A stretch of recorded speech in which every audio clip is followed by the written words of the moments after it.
with the nanoindentation demonstration with the Pneumato group. If you need any more information after this, contact Dr. Vivek Challa or Dr. Stephen Papano. So we're going to start with our mount and our sample, and you'll want to slide your sample into the mount and then tighten the screw until it's pretty tight. And you're going to want to make sure that the top of the sample is below the top of the mount. Then you want to turn it over and place it onto a shop towel, just one shop towel. Loosen the screw so the sample falls down into the mount, and then retighten the screw nice and tight. Then when you turn it over, you want to make sure that you've got the top of your sample flush with the top of the mount to make sure that the nano indenter finds it at the right height. After that, you'll go over to your software and you'll hit load sample tray. This will move the tray out towards where you can place the mount in the tray. After that's done, you'll go over to the tray and place your mount inside of the tray, and you want to be very careful with this step, going nice and smooth, making sure that the side of the mount is flush with that left side of the tray. Slowly slide it in, being very careful not to hit anything. Then you want to go back to your software and hit the number for the location of your sample. Here we're going to hit 1. We're going to wait for it to move into position.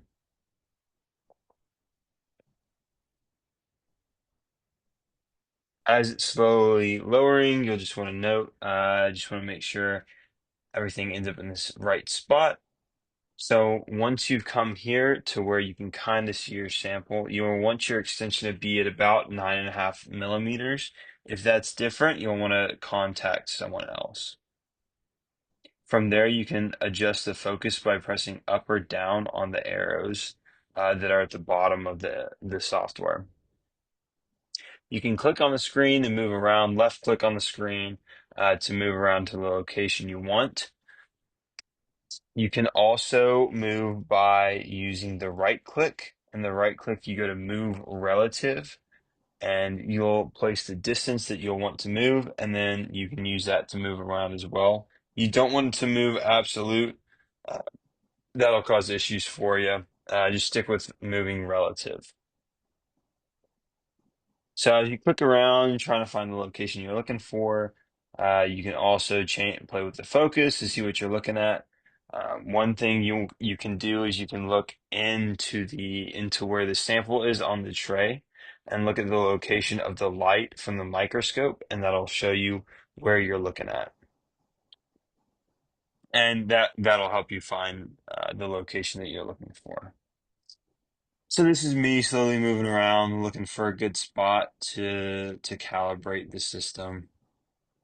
After you found the location you want, you can go ahead and close the lid to the nano indenter. Once you're at the location that you want, you can go ahead and calibrate by using the little settings button in the top left corner and hit calibrate video source. You'll want to find the location, and you can just hit next step. And this will place the after you have after the indents have been placed and you go back to the location you want, you'll want to place the crosshair on the very middle of your indentation. And so when you're doing this, you also want to make sure that you're removing the backlash every time. So you want to remove the backlash before your calibration, and you'll want to make sure that when you click on the location of the crosshair, you want to remove the backlash and make sure that the crosshair is ending up at the middle of your indents. When you're finished with that, you can hit next step and then finish, and then you have your calibrated video source. So now what you can do to begin indenting is you'll want to change your active profile to whatever profile you're using or whoever you're doing the work for. And then you'll want to open a method file that you're going to use to indent.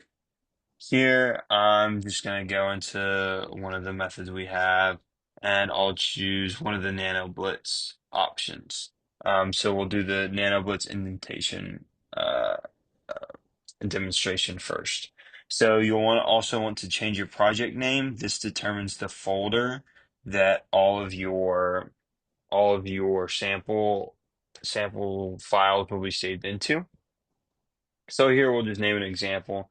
Then you can go to your sample list and then add a sample. Name it whatever you're editing on, and you want to make sure that your method is the same as the method you want to use. So you'll hit continue, edit anything on this screen that you need to. You never want your target load to be over 1,000 millinewtons.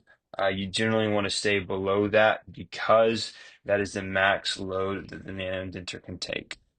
Then for NanoBlitz, it does everything for you. So you'll want to just set the location and don't forget to remove the backlash. Here we're going to practice with something else. So we'll change the method for this one. Go to the method that we want to use. Find it in our method files. Here we're just going to do a constant displacement rate method. So this is sometimes what you'll use for push-out testing. That's what I've always used it for. Name it what you want. Make sure everything's right on your sample page, and then you'll want to define the test locations. So hitting the plus button will just give you a singular indent, but you can also do a grid, and you can determine, how many indents you want to do in each direction, how much they're going to be separated by, and then if you want to, you can rotate it here. I'm just going to throw in 15 degrees so you can see that there's a 15-degree offset. After you've done all that, you can go ahead and you can click through it, hit your continue, and then when you're ready to go, just press play.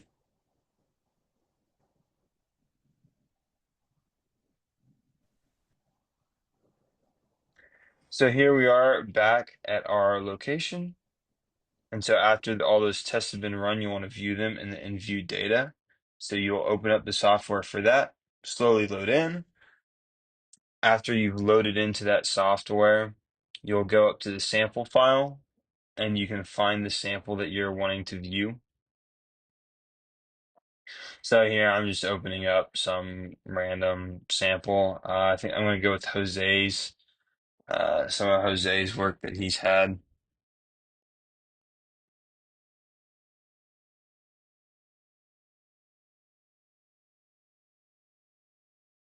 And from here, you can find any of the data you might need, hardness, modulus, all that fun stuff. You got your graph in the bottom right.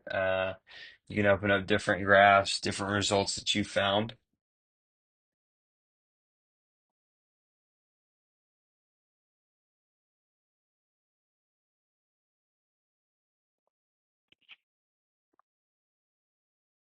After you've reviewed all your results, you're ready to go. Thank you very much. If you have any questions after viewing this, you can email or reach out to Dr. Vivek Challa, Dr. Stephen Popampa, or Dr. Stephen Young.